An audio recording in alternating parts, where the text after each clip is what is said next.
Most beginner guitar players skip the most important step when it comes to learning how to play strum patterns, and that makes it way harder than it should be. Now, I did this myself when I was first learning strum patterns, but I found if you do this one important thing, it's gonna make strum patterns a whole lot easier for you. So let's dive into it right now.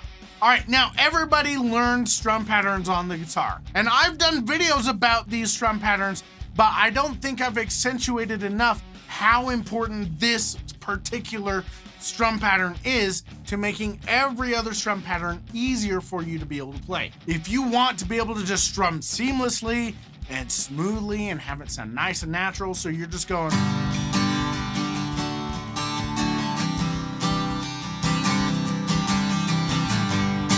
then if you skip this step, that's not gonna happen. Or at least it's gonna take a lot longer and it's gonna be a lot harder than it needs to be. Now, when I was teaching myself how to play guitar, I was going through books, I was watching old VHS tapes. The internet was still very young. There wasn't a lot of great resources out there. I didn't have a teacher, but the book that I was mainly learning from did cover chord progression, or did cover strum patterns pretty well. But there was one line in the text that talked about this, and I didn't grasp the importance of it at the time. And so today I'm gonna help you do that. And that is learning this strum pattern, going down, up, down, up, down, up, down, up, down, up, down, up, down, up, down, up, down, up, down, up, down, up, down, up, down. That strum pattern is so critical and crucial to being able to play every other strum pattern that if you don't get it down, it makes it harder. So let's go a little bit deeper and let's talk about how to break it down and to make sure that you're doing it right. Now, this is doing downstrokes and upstrokes one after another, right? So when you do a downstroke, you have to hit the correct number of strings for whatever chord you're playing, whether it's a 4-string chord, a 5-string chord, or a 6-string chord. So that means if I'm playing E minor, that's a 6-string chord. So I'm gonna play all 6 strings. But when I do my upstroke, I only wanna hit 2 or 3 strings. Okay, so your pick kind of has to come up and a little bit away from the guitar so that you don't do this. Okay, we aren't going for that effect. If you do that, you're gonna sound like a total noob, right? So you just wanna, don't do that. You just want this.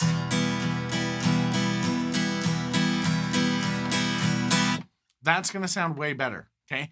Now, the first thing that you have to do, step 1, is get used to going down, up, down, up, down, up, down, up, and getting that nice and smooth with just one chord. Pick your favorite chord. I'm gonna do E minor right now. So that's 6 strings, and that's gonna sound like this.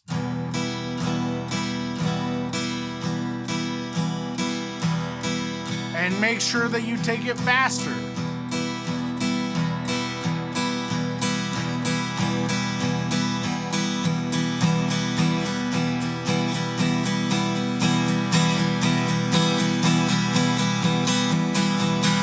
Then, that was a 6-string chord. I wanna make sure that I can do that with a 5-string chord as well. Let's do one of my favorite 5-string chords. That's a C add 9 chord. It just sounds so much prettier than just a C chord, right?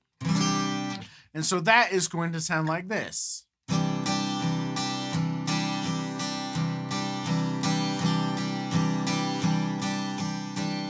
Now you don't have to slow it too far down unless you're really struggling with it. And then you have to really be deliberate with your downstroke, upstroke, downstroke, upstroke, downstroke, upstroke. But you still want to make sure that you get it nice and fluid and nice and steady and nice and smooth. That's the big thing. We're going for smooth. Now, the way that you would count this too is you would count this because this rhythm is what we call eighth notes, which means that in a measure of 4 beats, we can have 8 of these notes. So one of them is 1/8 of the measure, which is why it's called an eighth note. And the way that we count 8 eighth notes in a measure is we count it 1 and 2 and 3 and 4 and.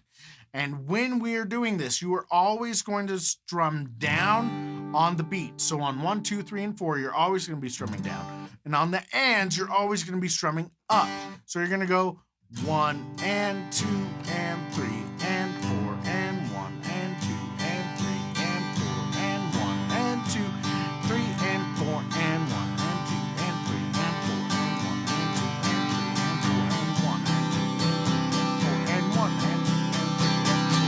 Now we've done that with a 6-string chord and a 5-string chord, and you also want to do it with a 4-string chord. So just take like your D chord and practice doing that. The big thing with the D chord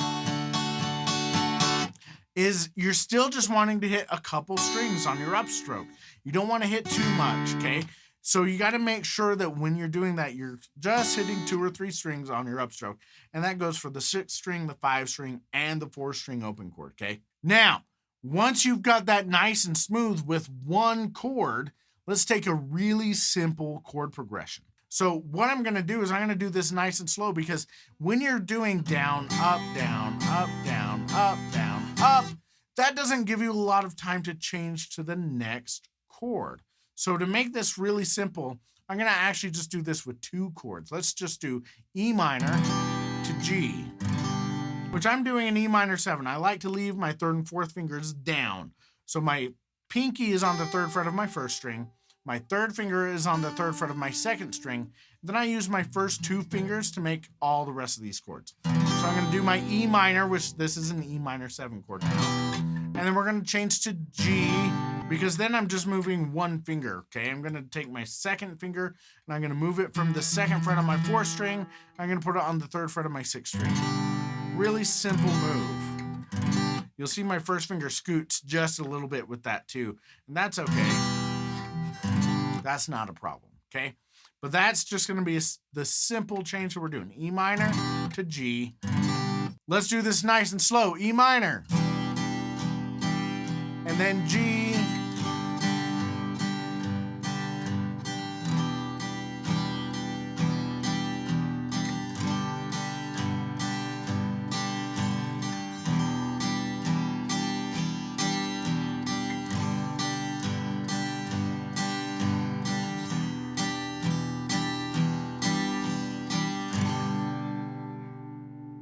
Now, you can also do that with more chords. We could do E minor and C and G. We could go like this. 1 and 2 and 3 and C and 1 and 2 and 3 and G and 1 and 3 and 4 and 1 and 2 and 3 and E minor and 1, 2, 3, 4, C, 2, 3, G.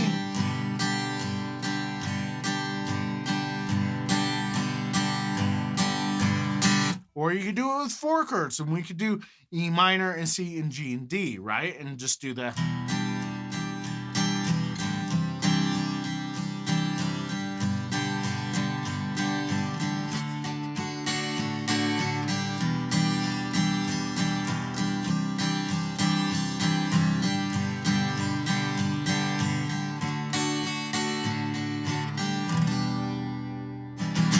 Now, here's the trick. The reason why you want to know this before you start learning other strum patterns is because all your other strum patterns are based on this one thing.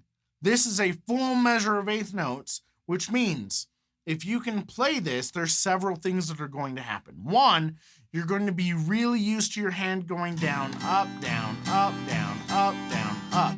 When it comes to getting to a little bit more complicated strum patterns, when it comes to any eighth note or quarter note based strum pattern, your hand is always going to be moving down, up, down, up, down, up, down, up. And learning this strum pattern is going to make it so that it's automatic for you and you don't even have to think about doing that.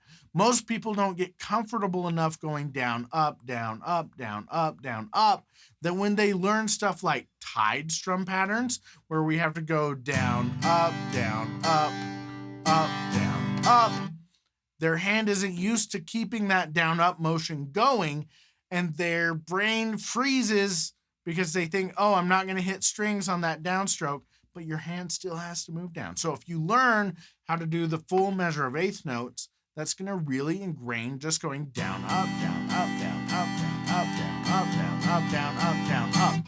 And that's going to make it a whole lot easier for you, no matter what strum pattern you're learning. And with that, all the other strum patterns that you learn after this are derived from this strum pattern. So it's like you're learning the full thing. I like to think of this as the full block of marble. Like, was it Leonardo da Vinci that said that, like, he takes a full block of marble and then he cuts away until he frees the figure from within? Don't quote me on that, but someone said that, and that's what this is like.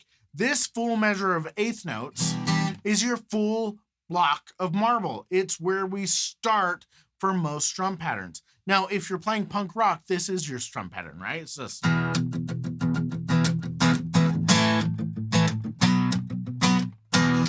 But for most of the strum patterns you're going to learn, this eighth note pattern is the block of marble, and then all the other strum patterns are cut out of this pattern. So learning this is going to help you make every other strum pattern that you learn a whole lot easier. Now, this is something that I wish I had learned and gotten the importance of way back when I was teaching myself, but I didn't. So what I want you to do with this is I want you to make sure that you take some time and you really drill getting down, up, down, up, down, up, down, up, down, up, down, up, down, up, down, up.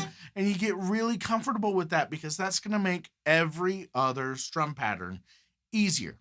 Now, here is a bonus tip with this strum pattern. When you are changing chords, you don't have to change really quickly in that half beat space of time where you're going up on the and a 4 and then coming down on the 1, right? That's what most people will do, is they'll go 1 and 2 and 3 and 4 and 1 and 2 and 3 and 4 and 1 and 2, and right? What you can do to make it even easier is release your chords on the and a 4 and then hit it on 1. And that gives you more time to change chords. So you could just go like this. Actually, this works better with regular open chords. So like this, 1 and 2 and 3 and 4 and 1 and 2 and 3 and 4 and 1 and 2 and 3 and 4 and 1 and 2 and 3 and 4 and 1 and 2 and 3 and 4 and 1. Now, when you're doing that fast, nobody's going to be able to tell because this is going to sound like this.